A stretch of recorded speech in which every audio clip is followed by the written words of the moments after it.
Hi guys, what's up? This is Abhishek Rana, your chemistry guruji, and you're watching your favorite channel Chemistry Guruji Classes. तो guys, पिछले lecture में हमने पढ़ा था electrode. Electrode क्या होता है, इलेक्ट्रोड कैसे बनता है, इलेक्ट्रोड का मेन पर्टिकुलर वर्क क्या है। तो आज इस लेक्चर में पढ़ने वाले हैं इलेक्ट्रोड की प्रॉपर्टीज, इलेक्ट्रोड किस चीज की तरह कार्य करता है, इलेक्ट्रोड का कहां कहां यूज होता है, इलेक्ट्रोड से किस टाइप के सेल बनाए जाते हैं और उन सेल का यूज नर्स्ट इक्वेशन में कहां कहां किया जाता है। तो विदाउट एनी वेस्टिंग टाइम चलिए शुरू करते हैं।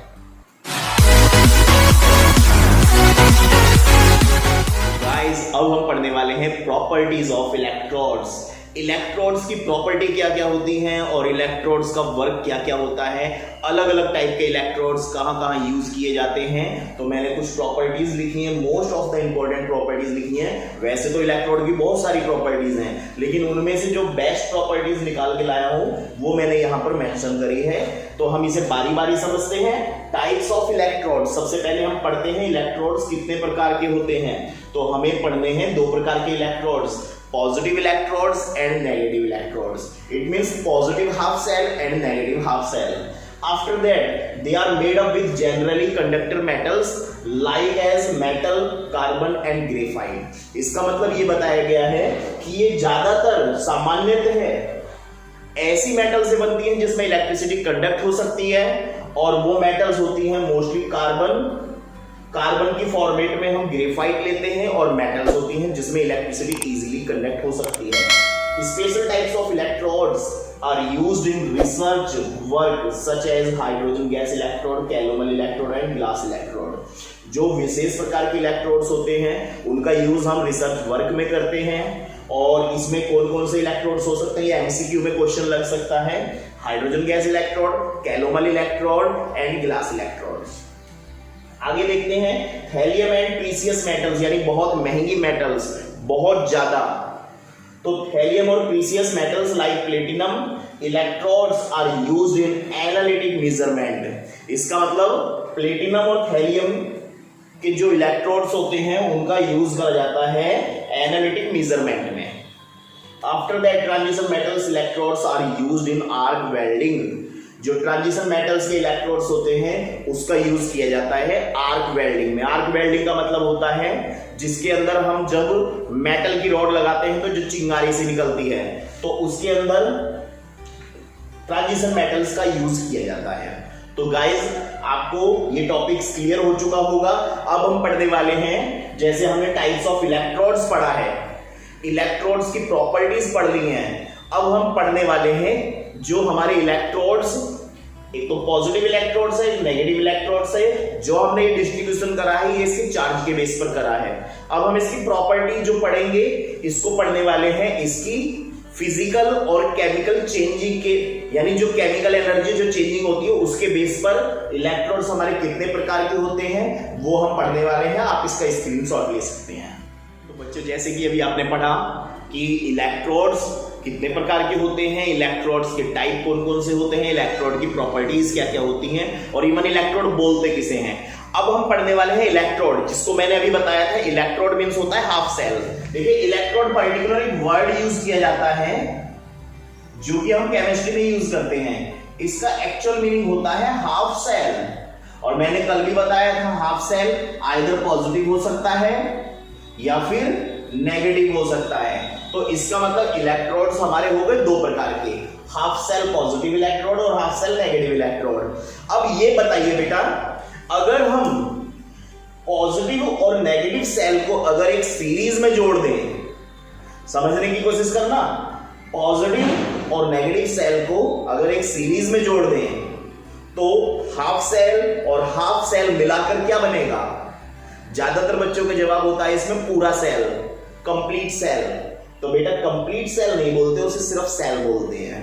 तो अगर बात कर लेते हैं एक सेल की, सेल किसे कहते हैं, सेल एक प्रकार का डिवाइस होता है जो टू हाफ सेल्स के कॉम्बिनेशन से बनता है। जो सेल है एक प्रकार का डिवाइस है, it is a device which is made up with the help of two half cells. Is that clear? तो बच्चों अभी हमने देखा कि कोई भी सेल जब उसका सेटअप करा जाता है तो दो हाफ सेल को मिलाते हैं तो एक हमारा कंप्लीटली डिवाइस तैयार होता है जिसे हम सेल बोलते हैं। और किसी भी सेल के अंदर दो टर्मिनल होते हैं, एक पॉजिटिव और एक नेगेटिव। तो आइए हम स्टार्ट करते हैं, एक सेटअप तैयार करते हैं कि सेल कैसे कैसे हो सकते हैं और कितने प्रकार के हो सकते हैं।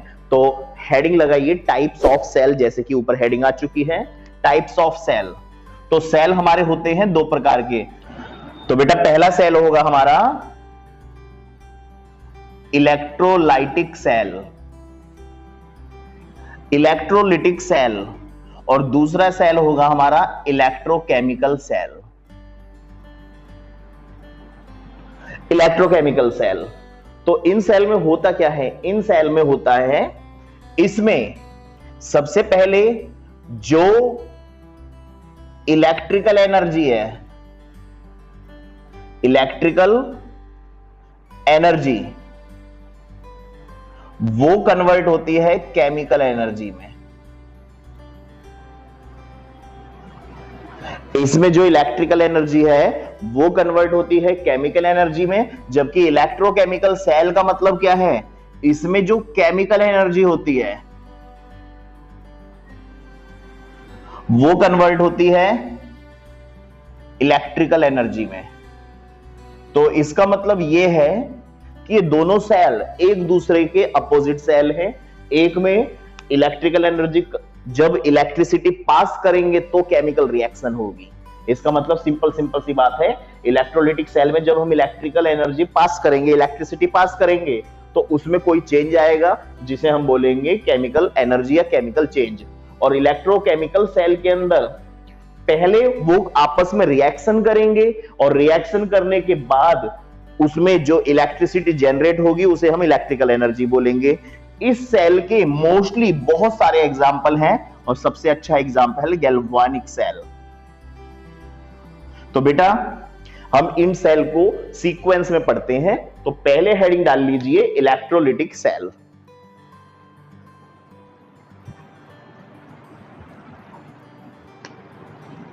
इसको डिफाइन करते हैं, it is a device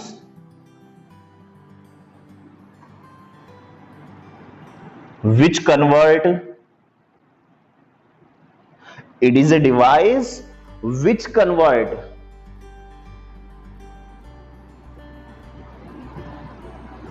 electrical energy to chemical energy।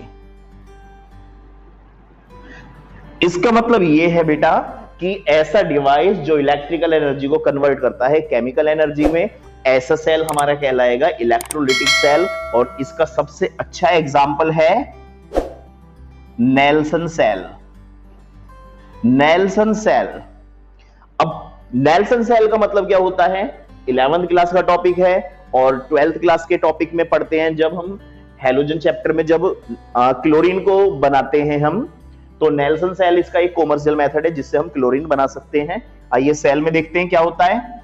इस सेल के अंदर क्या करते हैं, जो NaCl है जिसे हम ब्राइन सॉल्यूशन बोलते हैं, इस NaCl में हम इलेक्ट्रिसिटी पास करते हैं बेटा। तो इसमें हमने इलेक्ट्रिसिटी पास करी, तो मैं यहां लिख देता हूं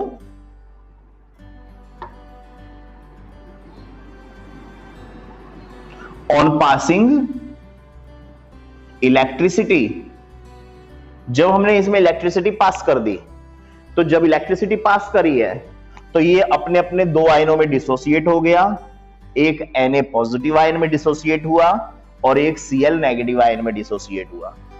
और मैंने अभी थोड़ी देर पहले पिछले लेक्चर में भी बताया था, इस लेक्चर में भी बताया है कि जो पॉजिटिव कोई भी आयन बनता है वो किस इलेक्ट्रोड की तरफ मूव करता है।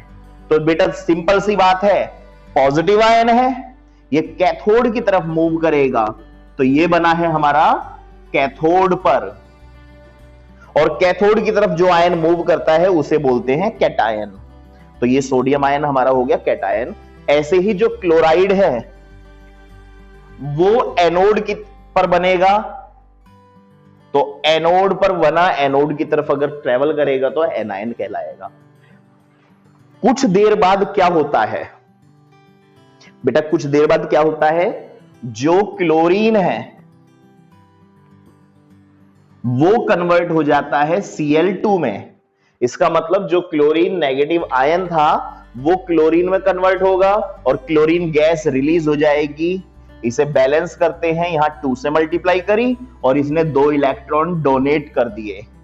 जब ये 2 इलेक्ट्रॉन डोनेट करेगा तो इसका हो गया ऑक्सीडेशन, ठीक है।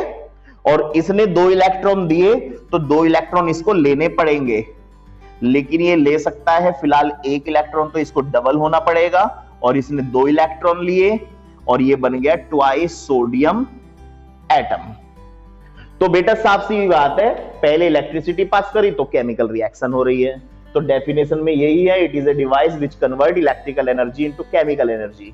इलेक्ट्रिसिटी पास करेंगे केमिकल एनर्जी हो जाएगी, तो इलेक्ट्रिकल एनर्जी को केमिकल एनर्जी में चेंज करने वाला डिवाइस इलेक्ट्रोलिटिक सेल कहलाता है। नोट करिए। और अब हम हेडिंग लगाते हैं इलेक्ट्रोकेमिकल सेल, बहुत ही ज्यादा इंपॉर्टेंट है ये वाला। तो गाइस हेडिंग आ चुकी है इलेक्ट्रोकेमिकल सेल, इसे हम गैल्वेनिक सेल और इसे ही वोल्टेइक सेल भी बोलते हैं।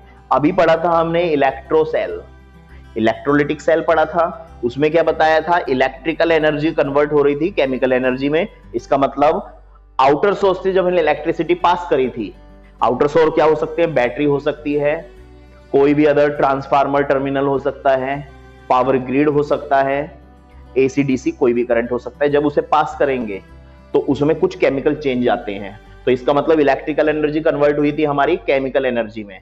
वो सेल था हमारा इलेक्ट्रोलाइटिक सेल, इलेक्ट्रोलिटिक सेल। अब हमारा है electrochemical cell. Electrochemical cell just opposite होगा।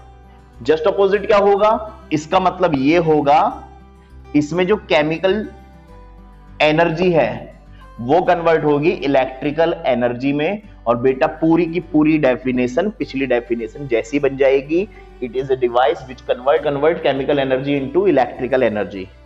और ये डिवाइस, इसका मोस्टली एग्जांपल गैल्वेनिक सेल या वोल्टेइक सेल होता है।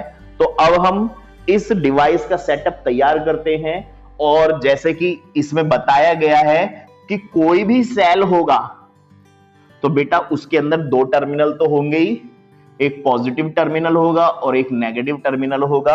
और हम इसी पॉजिटिव और नेगेटिव टर्मिनल को मिलाकर एक डिवाइस तैयार करते हैं जो केमिकल एनर्जी को कन्वर्ट करेगा इलेक्ट्रिकल एनर्जी में। तो इसका मेन एग्जांपल क्या है, गैल्वेनिक सेल। जो हम डायग्राम बनाने वाले हैं वो गैल्वेनिक सेल का डायग्राम बनाने वाले हैं। लेकिन डायग्राम बनाने से पहले मैं आपको बता दूं कि किसी भी गैल्वेनिक सेल को बनाने से पहले उसमें किस किस चीज की, कौन कौन से एपरेटस की जरूरत पड़ती है। तो बेटा मैं यहां वो एपरेटस लिख देता हूं कि सबसे पहले तो इसमें पॉजिटिव हाफ सेल की जरूरत पड़ेगी, पॉजिटिव हाफ सेल की जरूरत पड़ेगी। दूसरा इसमें सेटअप चाहिए negative half cell.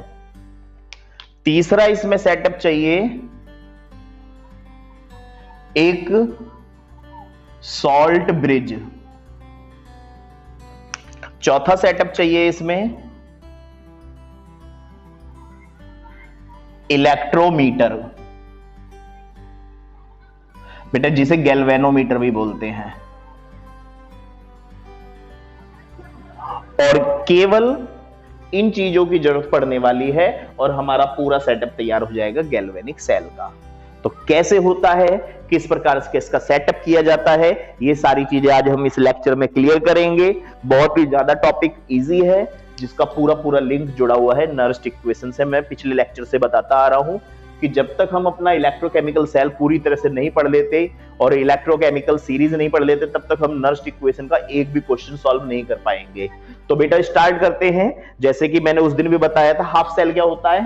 Half cell होता है कि किसी भी मेटल की रॉड को उसी मेटल के सॉल्ट सॉल्यूशन में अगर डिप कर दिया जाए तो बनने वाला डिवाइस हमारा कहलाता है हाफ सेल।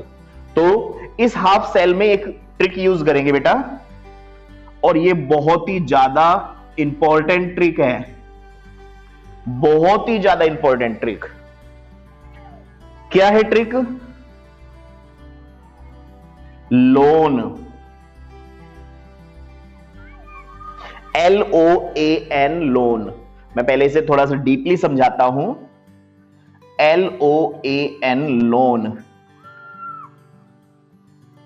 लोन का मतलब क्या है? जब हम लोन ले लेंगे, इस सेल को समझने की कोशिश करना। लोन लेकर गैल्वेनिक सेल तैयार किया जाएगा। लोन में 4 वर्ड हैं। फर्स्ट वर्ड को अगर हम और ज्यादा खोलते हैं तो इसका मीनिंग निकलता है लेफ्ट। ओ का मतलब है ऑक्सीडेशन, ए का मतलब है एनोड और एन का मतलब है नेगेटिव। तो बेटा इसके अंदर 4 वर्ड छुपे हुए हैं। लोन के अंदर 4 वर्ड कौन कौन से छुपे हुए हैं? Left cell.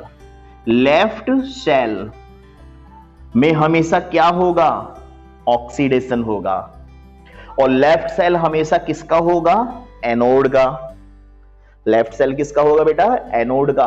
और यहां पर दुनिया का एक अकेला ऐसे सेल है, ये वाला गैल्वेनिक सेल, जिसका एनोड नेगेटिव टर्मिनल से जुड़ता है। बहुत बार मल्टीपल चॉइस क्वेश्चन में ये वाला पूछा गया है कि गैल्वेनिक सेल का एनोड पर चार्ज क्या होता है, तो सब मोस्टली एनोड पर पॉजिटिव टर्मिनल लगा देते हैं, वहां उनका चार्ज गलत हो जाता है। तो बेटा यहां एक बात समझनी है कि लेफ्ट सेल में हमेशा ऑक्सीडेशन होगा। और अभी मैंने जिस दिन इलेक्ट्रोकेमिकल सीरीज का लेक्चर पढ़ाया था, जिन बच्चों ने इलेक्ट्रोकेमिकल सीरीज नहीं पढ़ी है वो यहां पर आई बटन में जाएं और इलेक्ट्रोकेमिकल सीरीज को पहले पढ़ें। उसके बाद जब आप इस टॉपिक को पढ़ेंगे तो बहुत इजीली समझ आएगा। तो देखते हैं बेटा, मैंने ये बताया था कि लेफ्ट सेल में ऑक्सीडेशन होगा और ऑक्सीडेशन हमेशा उसका होता है जो अपर साइड एलिमेंट्स होते हैं। जो अपर साइड एलिमेंट्स होते हैं उनका ऑक्सीडेशन होता है और जो लोअर साइड एलिमेंट्स होते हैं उनका रिडक्शन होता है। तो इसका मतलब लेफ्ट सेल में हमेशा वो रखा जाएगा जिसका ऑक्सीडेशन होगा और जो सीरीज में ऊपर होता है। हमेशा ये बात ध्यान रखनी है आपको, जब भी इस सेटअप को हम तैयार करेंगे तो माइंड के अंदर लोन लेकर आ जाना। अब देखते हैं सेटअप कैसे तैयार होता है। तो सीरीज में हमने पॉजिटिव हाफ सेल और नेगेटिव हाफ सेल बनाना है। तो बेटा अब जो ये मैंने लाइन खींची है सिर्फ अपनी सहूलियत की खींची है, कहीं आप भी सोचो ये भी लाइन इसी का हिस्सा है, लेकिन लाइन इसका हिस्सा नहीं है। लाइन तो इसमें इसलिए खींची गई है बेटा ताकि मेरा सेटअप बिल्कुल सही बैठे। तो देखिए लेफ्ट साइड मैंने एक हाफ सेल बनाया और ऐसे ही राइट साइड मैंने एक दूसरा हाफ सेल बना लिया। कोशिश ये करनी है आपको कि बेटा जो आप सेटअप तैयार करो उसकी लंबाई चौड़ाई दोनों सेल की लगभग बराबर रखो। फिलहाल ये बोर्ड पर बन रहा है लेकिन कोशिश मैं कर रहा हूं कि बराबर बने। अब डेफिनेशन के अकॉर्डिंग लोन लेफ्ट में ऑक्सीडेशन होने वाला है और ऑक्सीडेशन उसका होगा जो ईसीएस में ऊपर होता है। तो हम ईसीएस में ऊपर वाले जिंक एंड कॉपर की बात कर लेते हैं। ये हमें पता है ये ऊपर साइड होता है, ये नीचे साइड होता है। तो इसका मतलब ये है कि जो ये वाला टर्मिनल है लेफ्ट वाला टर्मिनल, लेफ्ट वाले टर्मिनल में हम जिंक की रॉड लगाते हैं। तो हमने लगाई जिंक की रॉड,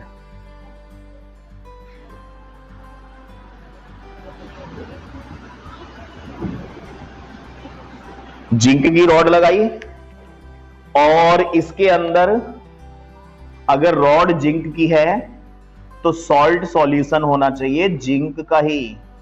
और जिंक का सॉल्ट सॉल्यूशन कौन सा बताया था बेटा मैंने उस दिन? Zinc sulphate ZnSO4। तो यहां ZnSO4 1 मोलर कंसंट्रेशन ले लिया हमने।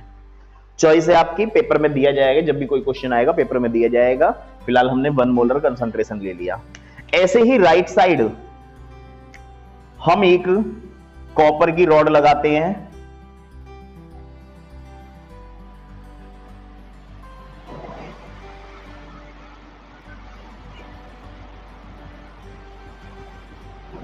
और मैंने बताया था कि रॉड कॉपर की होगी तो उसमें भरा जाएगा कॉपर सल्फेट,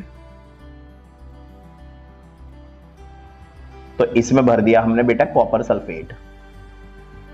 कॉपर सल्फेट भर चुका है, यहां जिंक सल्फेट भर चुका है, यहां पर कॉपर की रॉड और CuSO4 का ये भी 1 मोलर कंसंट्रेशन सॉल्यूशन ले लेते हैं हम। ठीक है बेटा, इसके बाद करते क्या है, इसके बाद ये करते हैं कि यहां पर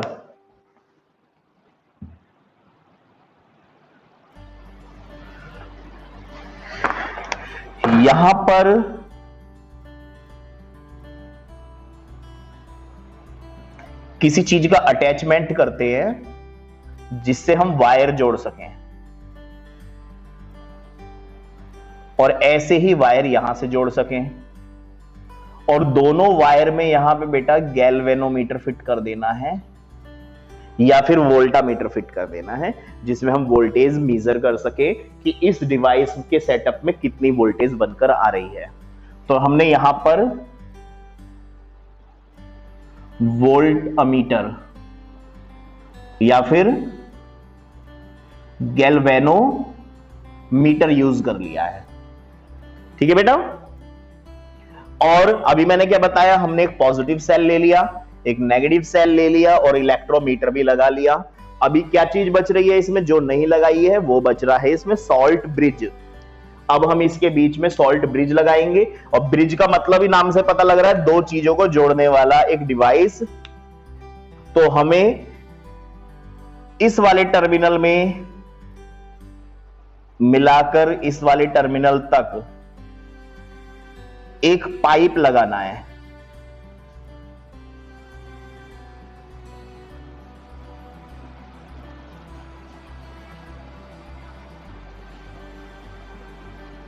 जो दोनों टर्मिनल में पुल का काम करेगा।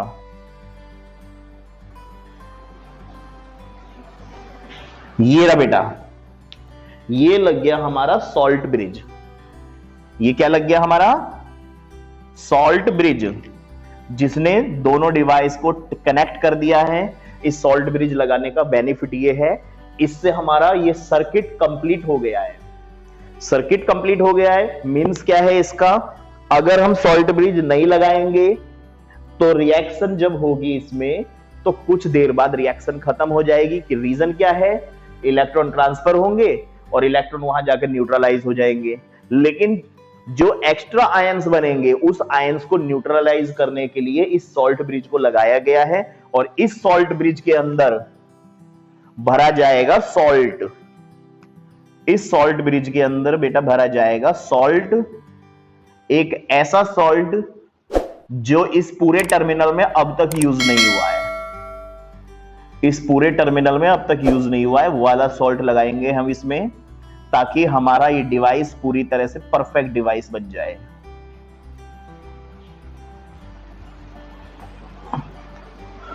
और ये तैयार हो चुका है हमारा गैल्वेनोमीटर की हेल्प से बनने वाला गैल्वेनिक सेल। लेफ्ट साइड में हमेशा ऑक्सीडेशन होगा तो इसे हम ऑक्स सेल बोलेंगे, ऑक्सीडेशन सेल, या फिर ऑक्स इलेक्ट्रोड, और इसे बोलेंगे रेड इलेक्ट्रोड, क्योंकि इसके अंदर हो रहा है रिडक्शन। लेफ्ट वाली जिंक जो है वो अपने इलेक्ट्रॉन डोनेट करेगी और वो इलेक्ट्रॉन इस टर्मिनल से होते हुए उसकी तरफ जाएंगे, और ये वाला टर्मिनल नेगेटिव है, ये है पॉजिटिव, क्योंकि मैंने बताया था लोन लेफ्ट वाला ऑक्सीडेशन होगा और उसका एनोड नेगेटिव होगा, और यहां से इलेक्ट्रॉन रिलीज होते हुए जाएंगे इस गैल्वेनोमीटर की हेल्प से, और इलेक्ट्रॉन इसमें से होते हुए कॉपर सल्फेट सॉल्यूशन में चले जाएंगे। ये क्या होता है इसके बारे में अभी हम पूरा परफेक्ट डिवाइस पढ़ने वाले हैं, इसका वर्किंग प्रोसेस क्या होता है वो पढ़ने वाले हैं। आप इस डायग्राम को जब तक नोट कर लीजिए। तो बेटा इसका वर्किंग प्रोसेस देख लेते हैं कि वर्किंग प्रोसेस में इसमें सेटअप में होता क्या है, और इस सेल को हम गैल्वेनिक सेल, इलेक्ट्रोकेमिकल सेल और डैनियल सेल भी बोलते हैं। ये एग्जांपल हमने डैनियल सेल का भी बनाया है। तो बेटा इसका वर्किंग प्रोसेस क्या होता है और इसमें कैसे इलेक्ट्रिसिटी जनरेट होती है और क्या क्या चेंजिंग आती है, अब हम इस वर्किंग प्रोसेस से समझने वाले हैं। थोड़ा ध्यान से देखिएगा, बहुत ज्यादा इंपॉर्टेंट है। तो बेटा मैं यहां से ये 2 वर्ड हटा देता हूं ताकि हमारे पास और जगह मिल जाए, और देखते हैं ध्यान से। एक एक चीज पर थोड़ा ध्यान देना बेटा। सबसे पहले देखिए क्या है, लेफ्ट साइड में जो जिंक रॉड है, जिंक रॉड, लोन में लेफ्ट में क्या है, ऑक्सीडेशन। ऑक्सीडेशन कब होगा, जब ये जिंक अपने 2 इलेक्ट्रॉन डोनेट कर देगा। तो जिंक ने 2 इलेक्ट्रॉन डोनेट कर दिए और जिंक कन्वर्ट हो गया Zn डबल पॉजिटिव में। ठीक है बेटा, इसमें क्या हो गया, इसका ऑक्सीडेशन। और थोड़ा सा यहां ध्यान दीजिएगा, जो ZnSO4 है इसके अंदर भी Zn डबल पॉजिटिव और SO4 डबल नेगेटिव छुपा हुआ है। और यहां जो जिंक की रॉड थी उसने अपने 2 इलेक्ट्रॉन डोनेट कर दिए, तो यहां से 2 इलेक्ट्रॉन निकल कर गए हैं और उस साइड जा रहे हैं। अभी उसके बारे में हम जिक्र नहीं कर रहे, अभी लेफ्ट साइड की बात करते हैं। तो जो जिंक रॉड थी वो कन्वर्ट हो चुकी है जिंक डबल पॉजिटिव में। बेटा थोड़ा सा सेटअप ध्यान से समझते रहे ना। इसमें क्या बताया गया है, जो जिंक रॉड है वो कन्वर्ट हो गई है Zn डबल पॉजिटिव में। इसका मतलब Zn नहीं बचा इस साइड, Zn नहीं बचा इस साइड। अब आगे क्या होता है, 2 इलेक्ट्रॉन निकल कर गए इस गैल्वेनोमीटर में और जो जिंक डबल पॉजिटिव है वो सॉल्यूशन में आ गया। जो जिंक डबल पॉजिटिव है बेटा वो सॉल्यूशन में आ गया, और सॉल्यूशन में पहले से ही Zn डबल पॉजिटिव था और जो जिंक है वो कन्वर्ट हो चुका है Zn डबल पॉजिटिव में। इसका मतलब इस सॉल्यूशन के अंदर एक Zn डबल पॉजिटिव जो जिंक से मिला है वो आ चुका है, और एक Zn डबल पॉजिटिव जो ZnSO4 से मिला है वो पहले से था। और बार बार बता रहा हूं, जब जिंक ने अपने इलेक्ट्रॉन डोनेट कर दिए तो जिंक नहीं बचा, Zn डबल पॉजिटिव बचा। आगे देखते हैं, ये इस टर्मिनल से होते हुए पहुंचा उधर और इधर, क्योंकि देखिए सिंपल सी बात है, नेगेटिव किसकी तरफ अट्रैक्ट होगा, पॉजिटिव की तरफ। तो बेटा नेगेटिव होता है पॉजिटिव की तरफ अट्रैक्ट।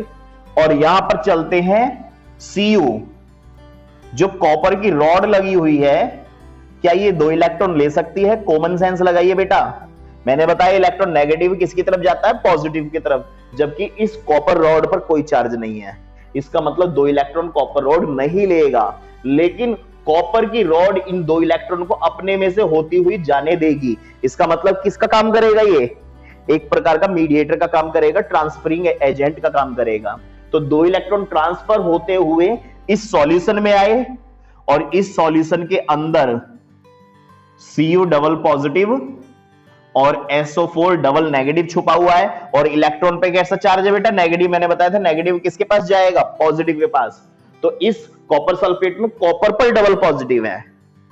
तो यहां पर देखते हैं Cu डबल पॉजिटिव कहां से मिला, ये कॉपर सल्फेट सॉल्यूशन से। इसने इन दोनों इलेक्ट्रॉन को गेन कर लिया, और गेन करते जो Cu double positive copper sulphate के अंदर था वो Cu बन चुका है सॉलिड में, और यहां पर क्या हो गया, रिडक्शन हो गया।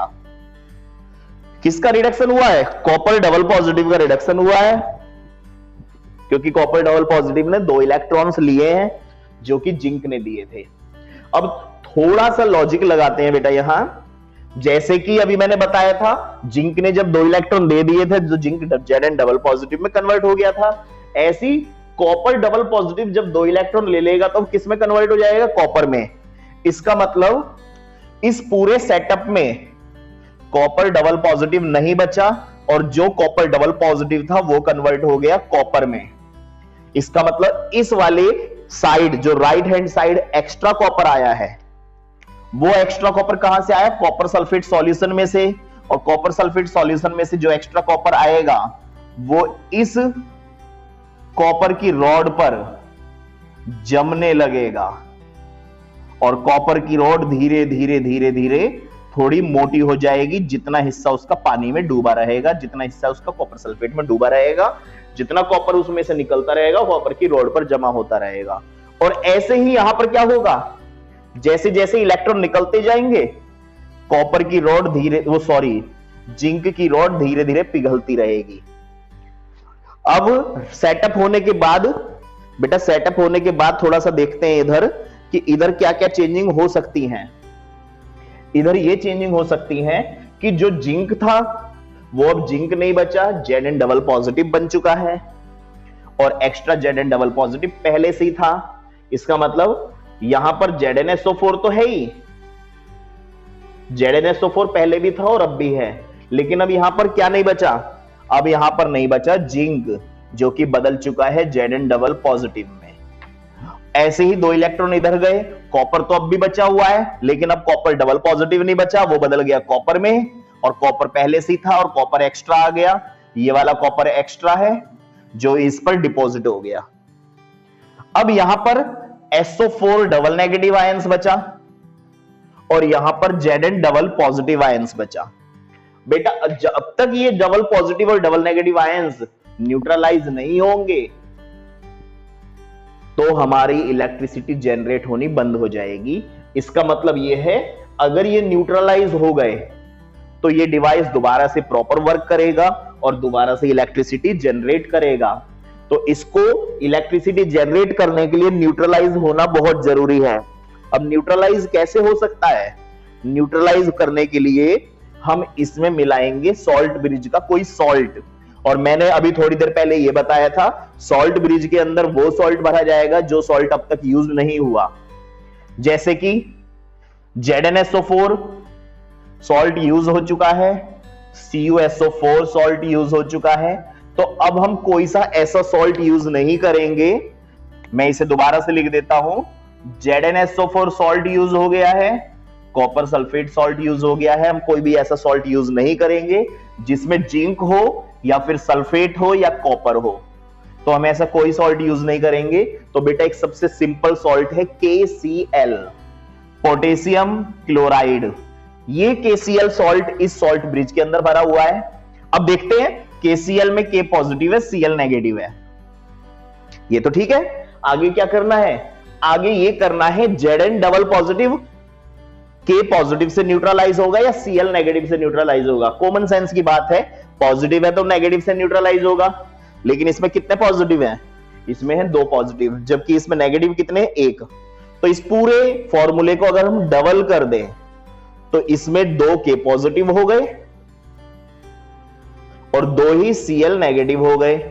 तो इसका मतलब दोनों Cl नेगेटिव इसको न्यूट्रलाइज कर सकते हैं। ऐसे ही इस SO4 डबल नेगेटिव को न्यूट्रलाइज दोनों K पॉजिटिव कर सकते हैं। तो क्या होता है इसमें? सॉल्ट ब्रिज अपने आप ही वर्क करेगा। जो Cl नेगेटिव है, बेटा यहां वाला स्टेप थोड़ा ध्यान से देखना, जो Cl नेगेटिव है, बहुत ध्यान से, बार बार बता रहा हूं कि ये टॉपिक इतना डीपली पढ़ा रहा हूं, आपको दोबारा पढ़ने की जरूरत नहीं पड़ेगी। जो ये Cl नेगेटिव है वो नेगेटिव वाला इस सेल सॉल्ट ब्रिज से होता हुआ पहुंचेगा Zn डबल पॉजिटिव के पास। अब ये Zn डबल पॉजिटिव कहां है? इस सॉल्ट सॉल्यूशन के अंदर ही है। और Zn डबल पॉजिटिव के पास जब ये 2Cl नेगेटिव पहुंचेगा तो ये न्यूट्रलाइज होकर जिंक क्लोराइड बना लेगा। और ऐसे ही ये 2K पॉजिटिव इधर से सॉल्ट ब्रिज से होते हुए पहुंचेंगे किसके पास? SO4 के पास। तो 2K पॉजिटिव और SO4 डबल नेगेटिव, और ये बना लेंगे हमारा पोटेशियम सल्फेट। और जब तक ये प्रोसेस चलता रहेगा, रिएक्शन होती रहेगी। रिएक्शन का प्रोसेस क्या है? इलेक्ट्रॉन जिंक ने डोनेट करे, दोनों इलेक्ट्रॉन इस टर्मिनल में पहुंचे और इस टर्मिनल में से होते हुए ये इलेक्ट्रॉन पहुंचे कॉपर डबल पॉजिटिव पर, और कॉपर डबल पॉजिटिव ने जब इलेक्ट्रॉन ले लिए तो उसका हो गया रिडक्शन। और कॉपर डबल पॉजिटिव जब 2 इलेक्ट्रॉन ले लेता है तो एक्स्ट्रा कॉपर बनता है, which is deposit on copper rod. और after that, after losing electron by zinc, then it will be melt and form zinc double positive ions. और zinc double positive ions, it is neutralised by negative portion of salt which is deposited, which is collected in salt bridge। तो बेटा यहां simple सी बात यह है कि zinc double positive 2Cl negative से neutralise हो जाएगा और 2K पॉजिटिव से SO4 न्यूट्रलाइज हो जाएगा। जब ये न्यूट्रलाइज हो जाएंगे तो जिंक अगेन अपने 2 इलेक्ट्रॉन डोनेट करेगा और ये साइकिल चलता रहेगा, तब तक चलता रहेगा जब तक कि जिंक पूरी रॉड गल ना जाए और एक्स्ट्रा कॉपर इस पर डिपॉजिट ना हो जाए। ये इसका वर्किंग प्रोसेस था। बेटा बहुत ज्यादा गर्मी होने के बाद भी आपको इस लेक्चर को पढ़ाया जा रहा है और उम्मीद कर रहे हैं कि इतनी गर्मी में पढ़ाने के बाद आपको अगर समझ आ गया तो बेटा एक लाइक तो जरूर बनता है। और जिन बच्चों ने वीडियो अभी से ज्वाइन करा हो तो प्लीज बेल आइकन में जाइए, पिछले प्लेलिस्ट में जाइए और पिछले सारे लेक्चर देखिए और डिस्क्रिप्शन में पिछले वीडियो के भी लिंक पड़े हुए हैं, आप उन्हें देखिए, सीक्वेंस से आपको समझ आ जाएगा। आज के टॉपिक को हम यहीं खत्म करेंगे और नेक्स्ट टॉपिक के साथ दोबारा हाजिर होंगे। जो बच्चे नए जुड़े हैं वो लाइक करें, सब्सक्राइब करें और बेल आइकन प्रेस करना ना भूलें। और इसी प्रकार के नेक्स्ट वीडियो के साथ दोबारा हाजिर होंगे, तब तक के लिए बेस्ट ऑफ लक।